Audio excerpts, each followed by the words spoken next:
आज की सबसे बड़ी खबर, कांग्रेस के पूर्व विधायक अमीन खान के घर वापसी हो गई है भैया। आपको याद होगा और याद दिला देती हूँ, लोकसभा चुनाव के वक्त अमीन खान को निष्कासित कर दिया गया था पार्टी से। अब वो भैया टेंशन में आ गए थे, विधायक साहब, पूर्व विधायक साहब, कि 3 साल के लिए मुझे निष्कासित कर दिया गया, अब मेरा क्या होगा।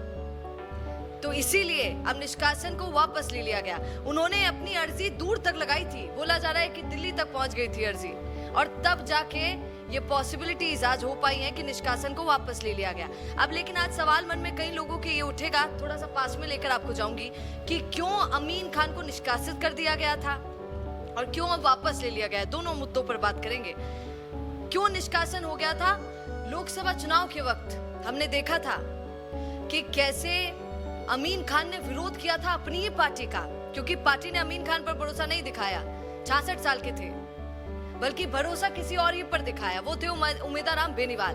बाड़मेर से टिकट दे दिया बेनीवाल साहब को, जो कि नए नए कांग्रेस में आए थे। उस समय वो आरएलपी के हुआ करते थे, और हनुमान बेनीवाल को धोखा देकर अचानक रात को कुछ पलटवार होता है, ऐसी चीज होती है कि अचानक पता चलता है कि उमेदाराम बेनीवाल ने कांग्रेस को ज्वाइन कर लिया है, और ज्वाइन किया और तुरंत टिकट मिल गया भाई साहब। अब आप सोचिए, यही बात अमीन खान को बहुत खटकी। उन्होंने कहा कि अपनी पार्टी के आदमी पर तो पार्टी ने विश्वास नहीं किया, और एक ऐसे व्यक्ति पर विश्वास किया, एक ऐसे नेता पर विश्वास किया जो किसी और का था, आरएलपी का था। इसीलिए अमीन खान ने उमेदराम का विरोध किया, और जहां जहां वो प्रचार के लिए गए, जहां अमीन खान की जरूरत थी, वहां अमीन खान नहीं गए। यहां तक कि अमीन खान ने उनका विरोध किया और जाकर निर्दलीय लड़ने वाले रविंद्र सिंह भाटी के सपोर्ट में जा खड़े हुए और कहा कि मेरा सपोर्ट तो भैया रविंद्र सिंह भाटी को है, ये अपना लड़का है, और आप बाड़मेर की जनता को अगर किसी को जिताना है तो वो रविंद्र सिंह भाटी को जिताओ।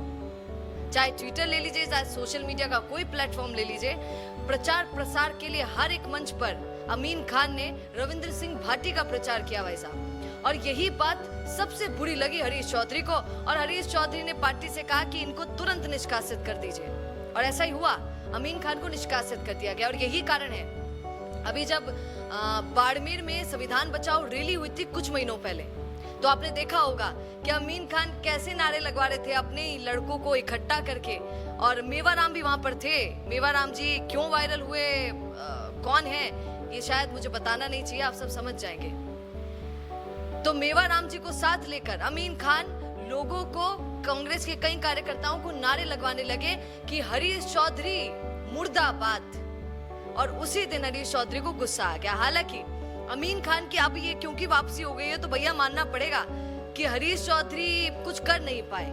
वो चाहते थे कि अमीन खान वापस ना आए, पर फिर भी अमीन खान की न जाने आला कमान में या फिर यहाँ राजस्थान में किससे इतनी बनती है कि इतना पावर है भैया उनके पास कि वापस निष्कासन को वापस ले लिया, और वापस कांग्रेस में एंट्री हो गई है। और क्यों एंट्री हो गई ये भी समझा देती हूँ आपको। अमीन खान लोकसभा चुनाव के वक्त एक बात बोल चुके थे। उन्होंने कहा था कि अगर पार्टी को मुझ पे विश्वास नहीं करना है तो कोई बात नहीं, मैं बूढ़ा हो गया हूँ, अगर पार्टी कह रही है कि मुझे टिकट बाड़मेर से नहीं दे पाएगी क्योंकि मैं बूढ़ा हूँ, तो ठीक है, पर मेरे बेटे को टिकट दिया जाए। और क्योंकि उनके बेटे को टिकट नहीं मिला, तो वो भैया नेताजी हैं, और नेताजी को गुस्सा आना लाजमी होता है, और जल्दी आना तो और भी लाजमी होता है। तो इसीलिए गुस्सा आ गया और पार्टी को छोड़ गए और निर्दलीय के साथ जा खड़े हुए। पर अमीन खान की वापसी बहुत बड़े बड़े संदेश देती है, संकेत देती है। कहा जाता है कि अमीन खान बहुत बड़े नेताजी हैं, राजस्थान के पूर्व मुख्यमंत्री साहब उनके बड़े क्लोज हैं। और आप जानते हैं कि सरकार चाहे किसी की भी अभी हो, पर कांग्रेस, राजस्थान कांग्रेस में किसका बोलबाला चलता है? आप जानते हैं कि किसका बोलबाला चलता है। और जादूगर की छड़ी ऐसी घूमी कि जिसका अमीन खान का विरोध सब कर रहे थे, सारे नेता कर रहे थे। आप जानते हैं हरीश चौधरी के सपोर्ट में कौन है? पायलट साहब। और अगर हरीश चौधरी नहीं चाहते थे कि अमीन खान की वापसी हो, उसके बावजूद हो जाती है। इसका मतलब है कि अशोक गहलोत का हाथ ऐसा फिरा अमीन खान पर कि उनकी वापसी करा दी। और इससे एक और संकेत आते हैं, आप ध्यान से सुनिएगा। सब कह रहे हैं कि पायलट साहब एक्टिव हो गए हैं, अब कांग्रेस में उनकी चलने लगी है, गहलोत साहब तो बूढ़े हो गए हैं। गलती से भी मत सोचिएगा कि किसी की तरफदारी कर रही हूँ, जो सच है वो आपको बता रही हूँ। अगर अमीन खान की वापसी हुई है तो आज एक संकेत ये भी मिलता है कि आज भी राजस्थान कांग्रेस में चाहे जो कुछ भी सोचते हो बड़े नेता, पर चलती आज भी अशोक गहलोत की है।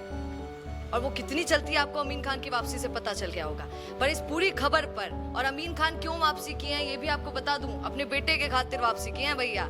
हो सकता है पूरी पॉसिबिलिटीज। आपका इस पर क्या कहना है कमेंट जरूर कीजिएगा। जुड़े रहिए द फैक्ट इंडिया न्यूज के साथ, क्योंकि याद रखिए इफेक्ट्स पर बात करता है भैया। नमस्कार।